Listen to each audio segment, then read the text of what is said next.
Hello, magandang araw po sa inyo mga brad. Welcome sa ating YouTube channel, sa WinPH channel. And for today's video po mga brad ay magsasalansan po tayo ng bote, yung mga gin bilog. At gagamit po tayo dito ng sako na 50 kilos po. Yan yung 50 kilos.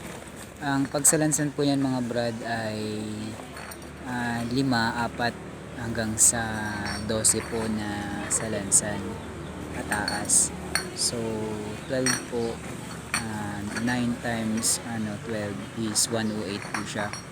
So yan po yung ginagawa po natin. At sa susunod po mga brad ay i-detalyo ko po sa inyo kung paano po yung proper na pag put up ng mga bottles sa sako, para sa ganun tulad po natin baguhan ay magkaroon din po kayo ng idea on how to salansan the bottles inside the sack.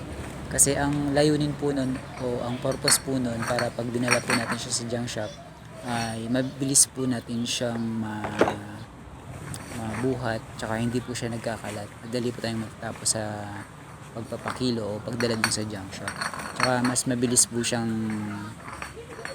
bilangin ng mga boy doon or may-ari ng junk shop. So, kung kayo po ay nagnanais na pasukin ng junk shop, makakabuti po na aralin din po natin yung basic kung paano po yung tamang pagsalansan ng mga bote para hindi po tayo maalanganin sa oras. Maski po sa pamimili, kung gusto nyo po na nakakamada na at madaling bilangin, mas mabilis po, lalo na po kung madami.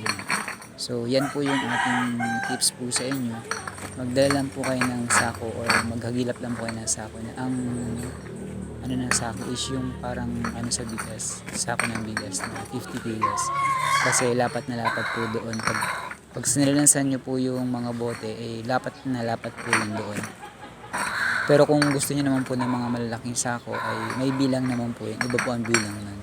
Hindi po siya 9 na hilera tapos pataas po is 12. Iba din po yung bilang.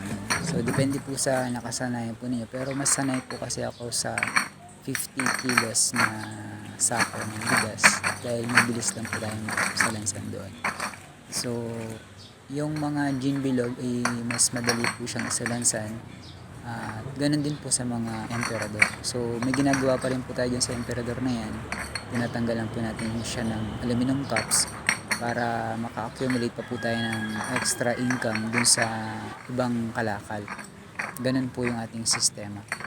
At binibili lang po natin yan ng piso isa at bumabawi na lang po tayo sa ibang kalakal. Halimbawa may nagpakilo ng bakal sa inyo, doon na lang po tayo bumabawi ng presyo. So sa mga bote, fix na po yan para magkaroon din po tayo ng regular na customer, dahil kung sa iba binibili nila ng gin bilog 2 piso, 3 peraso, sa atin piso isa. Para sa ganun, pag tayo ang bumisita dun sa kanila, sa atin po siya ibibigay. At ang yung mga ibang kalakal ay makukuha pa rin po natin dahil dun sa ganung strategy. So kung kayo po ay nagnanais na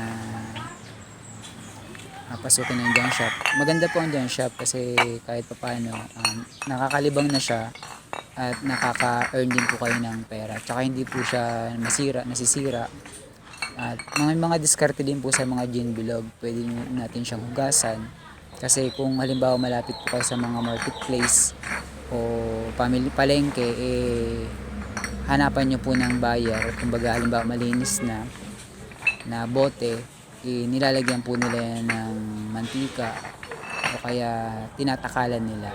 Kung isang boteng mantika tapos ilalagay nila sa plastic, mayroon po silang takalan na isang bote nga yung mantika. So sa atin, kung mayroon lang po tayong susuplayan ng ganung mga uri, gagawin din po natin yun para sa ganun. Mas mataas po kasi pag nilinis natin at kukuha lang po tayo ng pwedeng maghugas. Kasi ang alam ko, pagka malinis yung bote, bawa gagamitin na lang is po siya 3 pesos po yata isa, pero mag-e-effort ka din po talaga maglinis.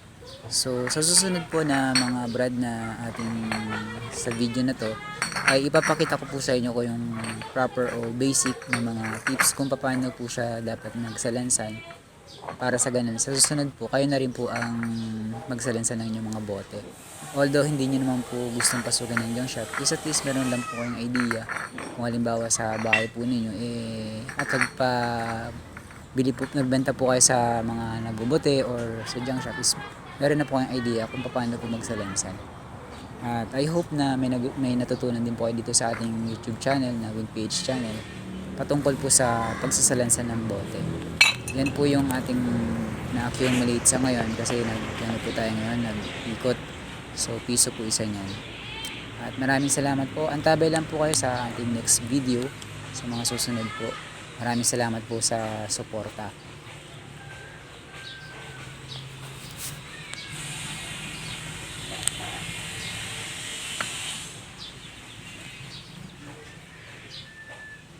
Yan. 5 po yan, 5-4 hanggang sa pataas 12. Para sa ganun ay makaano po tayo ng 108 na battles. Madali po siyang computed. Maraming salamat po mga brad. I hope na natutunan po tayo sa ating YouTube channel. Salamat po. Bye bye. See you. Mala SM ano?